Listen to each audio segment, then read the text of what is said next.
জ্ঞানী বৃদ্ধ চিত্রশিল্পী।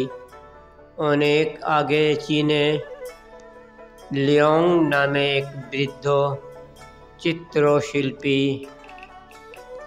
বাস করতেন, যিনি সিল্কে জীবন্ত পাখির ছবি আঁকায় বিখ্যাত ছিলেন। সম্রাট তার খ্যাতি শুনে স্বর্ণের তিতিরের ছবি আঁকার আদেশ দিলেন।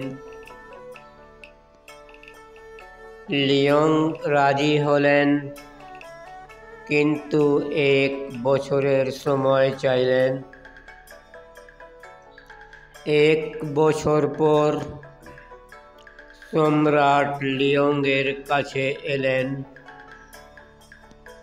মহামূল্য চিত্র দেখার আশায়, কিন্তু লিওং একটি ফাঁকা সিল্কের কাপড় নিলেন এবং কয়েকটি দ্রুত আঁচড়ে এক অপূর্ব স্বর্ণের তিতির এঁকে ফেললেন, যা দেখলে মনে হয় উড়ে যাবে। সম্রাট রাগ করলেন, কয়েকটি রেখার জন্য পুরো বছর কেন লাগলো?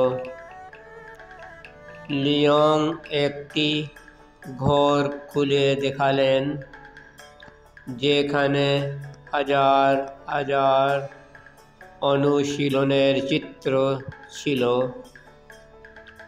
এক নিখুঁত তিতির কয়েক মুহূর্তে আঁকার জন্য আমি পুরো বছর প্রতিদিন অনুশীলন করেছি।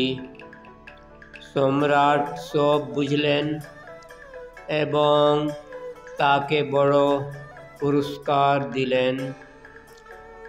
নৈতিক শিক্ষা: সত্যিকারের দক্ষতা সহজ মনে হয়, কিন্তু তা ধৈর্য ও নিরন্তর পরিশ্রমের ফল। থ্যাঙ্কস, শুক্রিয়া, ধন্যবাদ ফর ওয়াচিং।